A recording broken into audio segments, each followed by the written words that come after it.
네, 안녕하세요.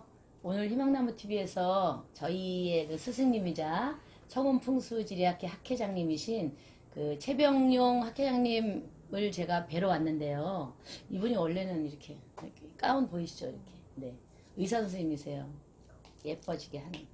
자, 저희가 오늘 교수님한테 제가 항상 궁금하던 게 있었어요. 여러분도 많이 궁금하실 텐데, 양택풍수가 도대체 뭔지, 예, 어떤 걸 양택풍수라고 하는지에 대해서 좀 설명을 듣고, 그리고 교수님한테 올해의 그런 전망도 좀 들어보는 그런 시간을 갖겠습니다. 네. 교수님, 근데 그 양택풍수라는 말이 네. 일반인들한테는 되게 어렵거든요. 어렵을 수도 그래서 있죠. 양택풍수가 뭔지 그걸 좀 쉽게 설명해 우선 주세요. 크게 이야기를 하면 네. 풍수는 우리가 알기로 한자 뜻은 바람풍 물수입니다. 네. 즉 바람과 물에 관계되는 사람이 살고 있는, 즉 양택풍수는 살아있는 사람이 살고 있는 주거지에 관한 학문이고, 네. 또 다른 방편으로는 돌아가신 분들의 주택, 네. 묘가 되겠죠, 무덤. 네. 그것은 우리가 음택풍수라고 칭합니다. 네. 즉 음택풍수는 좋은 길지에 부모님을 모셔서 네. 그 자손들이 그 좋은 길을 받을 수 있도록 하는 것이 음택풍수의 목적이라면, 양택풍수는 사람이 살아가면서 필요한 좋은 기운, 우리를 그걸 생기라고 합니다. 그러한 생기를 어디에서 많이 얻는가라는 관점에서 공부하는 것이 양택풍수입니다. 그러다 보니까 또 한 가지 또 풍수가 한 분야가 있는데, 그거를 양기풍수라고 하는 분야가 있어요. 양기풍수는 과연 도읍지로서 이 마을이 적합한가? 즉 도읍지를 위주로 보는 것이 양기풍수입니다.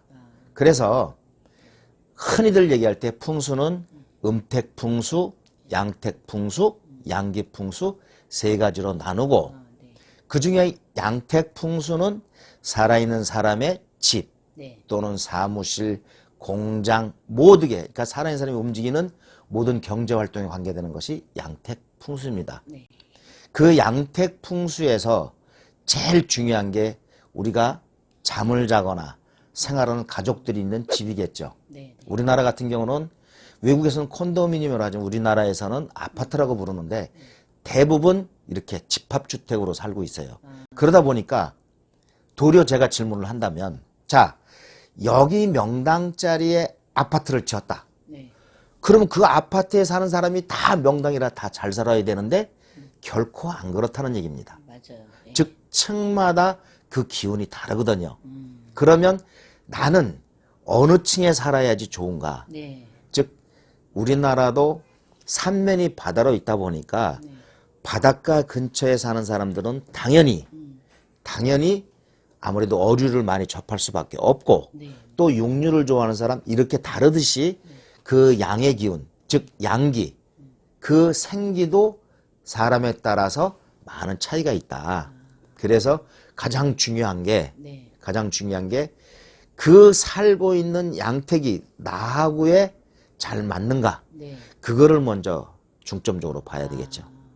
그러면 네. 내 그 사주를 네, 좀 분석해서 거기에 그거는 맞는 아닙니다. 그건 아니에요. 자, 여러분이 흔히 이야기하는 사주는 사주, 기둥, 네. 즉 내가 태어난 연, 월, 일, 시, 사주죠. 네. 거기에 하늘의 글자 4글자, 땅의 글자 4글자. 그래서 사주팔자라고 그래요. 그러면 사주팔자는 뭐냐?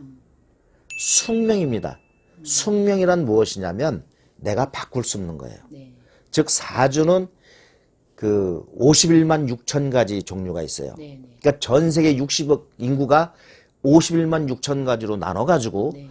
그 평균치를 내서 하는 것이 바로 사주입니다. 즉 사주는 못 바꿔요. 네. 그래서 만약에 여러분의 사주가 못 바꾸다 보니까 내가 10년 주기로 이러한 생활을 할 수 있다라고 예견할 수가 있어요. 네. 그런데 그러한 숙명을 바꾸는 게 운명입니다. 네. 명을 바꾸는 자예요. 즉 운명에 들어가는 것이 여러분이 아시는 풍수라든가 장명, 성명학이라든가 이런 것은 바꿀 수가 있어요. 네. 그래서 여러분이 불러주는 파동 소리에 그 사람 이름 소리에 여러분의 길과 흉이 있을 수 있고 또한 양떼풍수도 그렇게 바뀔 수가 있는 거예요. 또한 이 생각을 해보세요. 그러면 숙명은 못 바꾼다 그랬어. 즉 남자로 태어나서 아무리 여자로 변장을 해도 여자로 산다 하더라도 네. 임신을 못 하듯이 숙명은 못 바꿔요. 그래서 여러분 사주에 제일 중요한 게 뭡니까? 일주죠. 네. 그럼 풍수에서 가장 중요한 사주의 일주 같은 역할을 하는 것이 본명궁입니다. 혹시 서양 천문학이나 인도 천문학을 해보시면은 네. 그 사람이 태어났을 때 태어나는 날 그 입춘 지점이 어디에 있었고 해가 어디 쪽에서 떴느냐 이걸 가지고 우리가 천문학을 하는데 인도 같은 경우는 굉장히 거기에 발달돼 있어요. 그러한 천문학으로 예견을 합니다. 네. 마찬가지로 본명궁은 여러분이 태어난 그 해에 수금주와 목토 천여 명의 별들이 어떠한 위치에 있어서 여러분의 운명을 관여했는가. 네. 즉 약간 인도에 와서 변했겠죠. 그런 거에 따라서 바뀔 수가 있다는 거죠. 그래서 풍수하면 물론 반 50% 이상은 반풍수가 많고 정말 답답한 거는 3개월만 배고도 자격증 받아갖고 가서 보러 다니고 맞아요. 그런 사람들이 땅 파면 물 나오고 그래도 제가 경험해 봐서는 그래도 20, 30년 지나야만 네. 그래도 볼 줄 아는가 그런 생각을 좀 하고 있습니다. 아, 네. 그러면은 올해 이제 좀 사람들이 궁금해하는 게 올해는 그럼 왜 사람들이 이사 갈 때 어느 방향 뭐 이렇게 얘기를 예, 하잖아요. 예. 아니면 장사를 해도 어느 방향에 가서 하면 좋을까를 나를 기준으로 이렇게 맞춰서 가야 되지 않나 생각이 들거든요. 자, 금년에는 네. 우리가 아직 입춘이 안 됐기 때문에 네. 아직 기해년이라고 볼 수는 없어요. 돼지, 네, 황금돼지띠는 2월 4일이 지나야 돼요. 입춘이 지나야 되니까 2월 4일 입춘이 지나서 기해년에 대해서는 이 방향에 따라서 방위에 따라서 작용하는 기운이 다릅니다. 네. 지난번에 이야기했듯이 금년 같은 경우는 동쪽이 굉장히 좋습니다. 네. 동쪽이 굉장히 좋고 우리가 얘기하는 남동이나 북서쪽은 굉장히 안 좋습니다. 특히 금년에 안 좋은 방위는 남서 방향이 오항살 방이라고 그래서 그쪽 방향은 집 수리든 이사 가는 것이든 그쪽은 안 가는 게 좋습니다. 특별히 동쪽이라든가 아니면 차라리 서쪽, 아예. 예, 동쪽 서쪽이 금년에는 운이 굉장히 좋습니다. 하나 더 넣는다면 북서쪽. 네. 그 세 가지 방위가 여러분한테 길방이라고 할 수 있죠. 모든 사람한테. 그러면 동쪽, 서쪽, 북서쪽 예. 이렇게 세 개는 이제 모든 사람한테 다 그렇죠. 좋은 방이 그래서 좀 더 세밀하게 들어가는 거는 개인의 예, 본명궁에 따라. 본명궁 예, 태어난 예, 뭐 그런 거에 따라서 좀 더 그렇죠. 아파트 층이나 뭐 이런 거는 다 예. 맞출 수가 있는 거죠. 아, 네, 그거는 조금 시간도 많이 걸리고요. 예, 그건 제가 또 이렇게 개별적으로 질문을 하시면 교수님께 여쭤봐서 제가 좀 같이 풀이를 해서 알려드리도록 하겠습니다.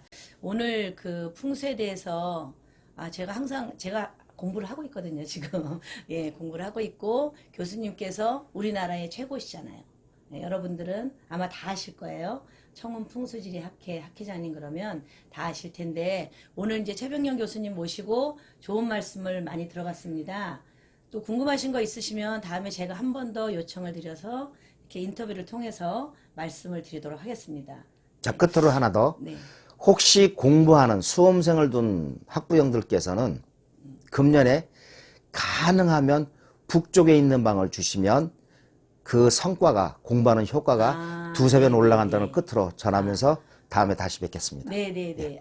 여러분, 네. 교수님 감사합니다. 감사합니다. 네. 네.